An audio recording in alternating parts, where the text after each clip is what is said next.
मग गडकिल्ले का बघायचे? गडकिल्ले यासाठी बघायचे, मी अनेक ठिकाणी फिरतो, अनेक लोक म्हणतात की तुमच्या राजाने एवढं सुंदर स्वराज्य उभा केलं, पण तुझ्या राजाने एवढे गडकिल्ले बांधले, पण तुझ्या राजाला उभ्या आयुष्यात एकही महाल बांधता आला नाही. आमच्या इकडचे गडकिल्ले बघा, आमच्या देशातले इतके सुंदर गडकिल्ले आहेत, इतके सुंदर महाल आहेत. आमच्या राजाने गडकिल्ले बांधले नाहीत, पण तुझ्या राजाने गडकिल्ले बांधले पण महाल बांधली नाहीत. मी म्हटलं बरोबर आहे बाबा, आमच्या राजानं उभ्या आयुष्यात एकही महाल बांधला नाही. लाल महाल शहाजी महाराजांनी बांधला. आमच्या राजांनी महाल बांधली नाहीत, आमच्या राजानं गडकिल्ले बांधले. पण तुमच्या राजांनी गडकिल्ले बांधले नाहीत, तुमच्या राजांनी सुंदर सुंदर महाल बांधली. पण दादा, तुमच्या देशातल्या राजांनी महाल बांधली आणि त्यांनी त्या महालांमध्ये दिवसा बायका नाचवल्या. माझ्या राजानं एकही महाल बांधला नाही. माझ्या राजानं 392 गडकिल्ले बांधले आणि या गडकिल्ल्यांच्या जोरावरती हिंदुस्थानातल्या बायका वाचवल्या.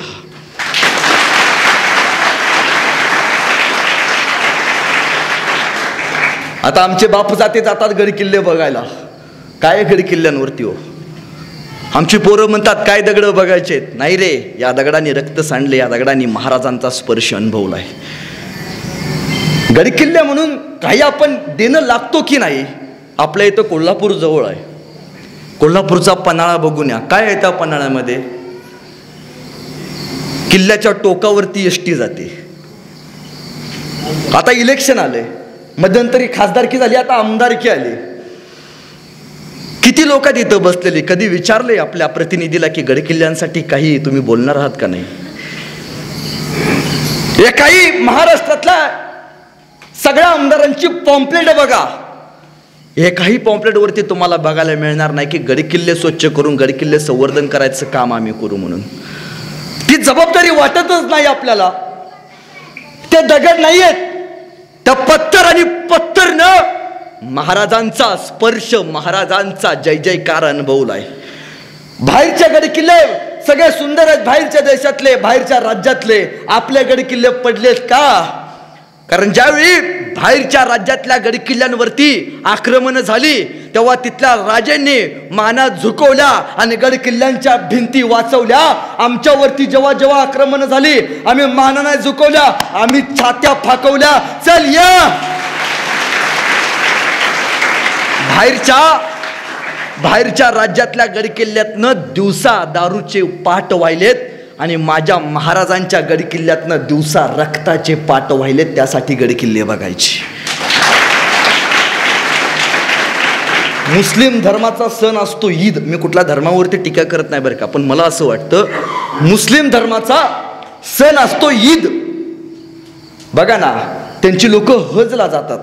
का जातात? कारण हज हे पवित्र ठिकाण आहे.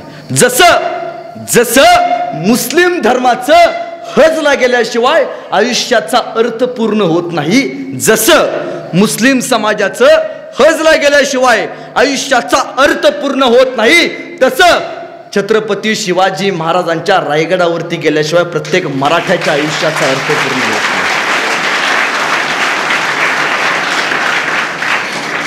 रायगड किती लोकांनी बघितला? हात वरती करा. एवढ्या लोकांनी बघितला. गोव्याला किती लोक गेलती? तिकडं बरं जायला सुचते बरं. दादानी रात्री यादी पाठवल्या कोण कोण गेलता ते. लग्न झाल्यावरती आयुष्यात एकदा तरी ताईनो आपण महाराजांचे गडकिल्ले बघितले पाहिजे. नवऱ्याला सांगा, एक वेळ लोणावळा खंडावळा नाही दाखवला तर चालेल बाबा, पण लगीन झाल्यावर एकदा महाराजांचा रायगड दाखव बाबा. कारण का, जर शिवाजी महाराजांचा रायगड नसता तर तुझ्या सोबत लग्न करायला मी मांडवात सुद्धा उपस्थित नसती. हे महाराजांचं देणं आहे. रायगडावरती गेल्यावरती आपण काय बघतो? शिवाजी महाराजांची तोफशाळा, शिवाजी महाराजांची हत्तीशाळा, शिवाजी महाराजांची तलवारशाळा. इथून पुढे रायगडावरती गेल्यावरती एक गोष्ट बघायची. एकमेव राजा आहे, एकमेव राजा जगातला. मी छातीवरती हात ठेवून सांगतो, एकमेव जगातला असा राजा होऊन गेला जो जगातला सगळ्यात मोठा इंजिनियर आहे. आपल्या गावात इंजिनियर असतील, त्यांना विचारा की तुम्ही आमच्या या कार्यालयाची गॅरंटी तुम्हाला माहिती आहे किती वर्ष टिकणार आहे? तुमच्या घराची गॅरंटी माहिती आहे किती वर्ष टिकणार आहे? तुमच्या घराची गॅरंटी दिली का इंजिनियरला? इंजिनियरला विचारा किती वर्ष टिकणार आहे घर, देतो इंजिनियर गॅरंटी? पण नाही, महाराजांनी गॅरंटी दिली. एकमेव किल्ला आहे महाराजांचे किल्ले, ज्या किल्ल्यांची गॅरंटी, वॉरंटी कार्ड महाराजांनी दिले. रायगडावरती गेल्यावरती काय करायचं? होळीच्या माळावरती जायचं आणि तिथून जगदीश्वराच्या मंदिराकडे जायचं आणि जगदीश्वराच्या मंदिरापाशी जाऊन उभा राहायचं आणि महाराजांच्या समाधीकडे बघून एकदा पाठीमागं बघायचं. भिंतीवरती जगातल्या सर्वोत्कृष्ट इंजिनियरचा शिलालेख आहे. आजही शिलालेख आहे, दगडावरती कोरलेलं महाराजांचं रायगडाचं वॉरंटी कार्ड आहे. महाराज काय म्हणतात? शेवटचं वाक्य सांगतो त्यातलं. महाराज असं म्हणतात, याव चंद्र दिवा करोती, म्हणजे काय? जोपर्यंत या पृथ्वी तलावरती चंद्र आणि सूर्य असेल तोपर्यंत रायगडावरचा पत्थर आणि पत्थर आणि रायगडावरची प्रत्येक वास्तू टिकेल. कुठपर्यंत? कुठपर्यंत? चंद्र सूर्य असेल तोपर्यंत. एकमेव विजयराजानं स्वतःची वास्तूची गॅरंटी एवढी मोठी दिली. 392 वर्ष झाली. मध्यंतरी मालवणचा पुतळा पडला. मला नेहमी वाटतं की त्या पुतळा बांधणाऱ्या शिल्पकाराला एकदा आयुष्यात फक्त रायगडावरची हिरोजी इंदलकरांची फक्त पायरी जरी दाखवली असती तर त्याला कळालं असतं की सगळ्याच गोष्टी टक्केवारीत नाहीत होत. काही गोष्टींसाठी इमान सुद्धा द्यावं लागतं, काही गोष्टींसाठी समर्पण द्यावं लागतं. दुसरा एक, रायगडावरती गेल्यावरती आणखीन एक गोष्ट बघायला मिळायची. तुम्ही याच्या अगोदर हा इतिहास कधीच ऐकला नसणार आहे. रायगडावरती गेल्यावरती होळीच्या माळावरती उभा राहायचं, जगदीश्वराच्या मंदिराकडे बघायचं. ते मंदिर तुम्हाला मस्जिदीगत दिसते. आज गुगलवरती सर्च करा जगदीश्वराचं मंदिर, तुम्हाला ते मस्जिदीगत दिसते. पण असं का बनलं महाराजांनी? लांबनं बघितल्यावरती ते मंदिर मस्जिदीगत दिसतंय, पण आत गेल्यावरती शंकराची पिंड आहे.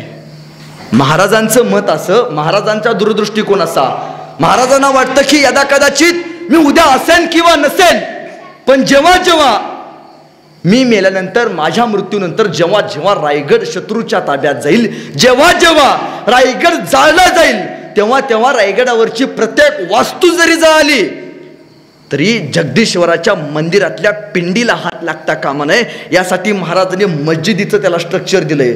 उभ्या आयुष्यात महाराजांच्या मृत्यूनंतर आतापर्यंत रायगड 3दा जाळला गेलाय. आतापर्यंत रायगड 3दा जाळला, पण जेव्हा जेव्हा रायगड जाळला गेला, शत्रूंनी जाळला महाराजांच्या मृत्यूनंतर, त्यावेळी संपूर्ण रायगड जळत होता, पण महादेवाच्या मंदिरातल्या पिंडीला हात सुद्धा लागला नव्हता. ही छत्रपती शिवाजी महाराजांची पुण्य आहे. बघा, आज गेल्यावरती मंदिराच्या बाहेरच्या नंदीची गर्दन कलम केलेली दिसेल, पण महादेवाच्या पिंडीचा दगड सुद्धा हल्ला नाही. देवळातला देव आणि घरातली माय जर कुठल्या राजामुळे सुरक्षित राहिली असेल तर ती छत्रपती शिवाजी महाराजांची पुण्य आहे. अनेक गोष्ट बघायची. रायगडावरती गेल्यावरती काय बघायचं? 392 वर्षापूर्वी छत्रपती शिवाजी महाराजांनी शौचालयाचा शोध लावलाय. विष्टेचं डिकम्पोजिशन कसं करायचं याचं तंत्र अजूनही रायगडावरती बघायला मिळतं. अमिताभ बच्चनचा घसा बसला हर घर शौचालय, हर घर शौचालय करून, पण आमच्या गावात अजून शौचालयाची रेंज गेली नाही. मध्यंतरी नगरला कार्यक्रम गेले होतो. गणपतीच्या कार्यक्रमानिमित्त एका म्हातारीनं गणपती ते हरघर शौचालयामधनं मंजूर झालेला त्या बाथरूममध्ये बसवला होता. मी म्हणलो, काकी असं का? आतापर्यंत बाबा पत्र्याच्या घरात राहत आलो, निदान गणपती तरी स्लॅबच्या घरात राहील. मानसिकता आपली किती कमकुवत झाली हो. पन्हाळा किल्ला बघून या, सिंधुदुर्ग किल्ला बघा. मगाशी मी सिंधुदुर्ग किल्ला बघून आलो बांधलेला. कसा किल्ला बांधलाय? कुर्टे बेटावरती बांधलेला किल्ला येतो. महाराजांचं टेक्निक बघा. तुम्ही म्हणाल की जमिनीवरती कोणी शौचालय बांधेल? समुद्रावरती सिंधुदुर्ग किल्ल्यावरती महाराजांनी शौचालय बांधले. समुद्रामध्ये विष्टेचं डिकम्पोजिशन समुद्राच्या पाण्यात कसं करायचं याचं तंत्र महाराजांनी उभा केले. मध्यंतरी सिंधुदुर्गवरती खोदकाम झालं, त्यावेळी जुने चेंबर्स सापडले. पाण्याचा पुरवठा, रेन वॉटर हार्वेस्टिंग, पडणाऱ्या पावसाचा पाण्याचा पुरवठा, कारण समुद्रामध्ये संपूर्ण पाणी खारट असतं. पडणाऱ्या पावसाचं पाणी साठवून ते पाणी पिण्यायोग्य कसं करायचं, एकमेव तंत्र 392 वर्षापूर्वी जर कुठल्या राजानं उभा केला असेल तर ते छत्रपती शिवाजी महाराजांनी केलं.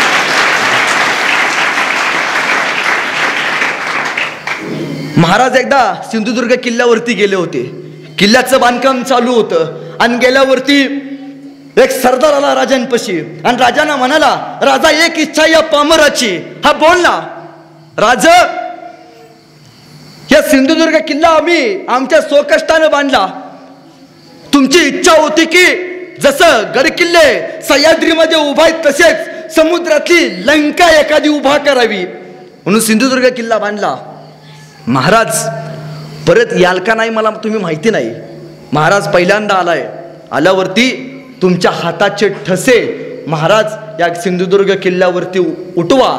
तुमच्या हाताच्या आणि पायांचे ठसे बघून येणाऱ्या पिढ्या सुद्धा मातीसाठी कसं जगायचं, मातीसाठी कसं मरायचं ही प्रेरणा घेऊन या मातीमध्ये जन्माला येतील. जगात अनेक स्मारक आहेत, पण छत्रपती शिवाजी महाराजांचं जिवंत स्मारक जर कुठल्या किल्ल्यावरती असेल तर ते सिंधुदुर्ग किल्ल्यावरती आहे, जिथं महाराजांच्या हाताचे ठसे आहेत. प्रत्येक क्षण प्रत्येक प्रसंग महाराजांचा तुम्हाला ना आम्हाला जगण्याची प्रेरणा देतो.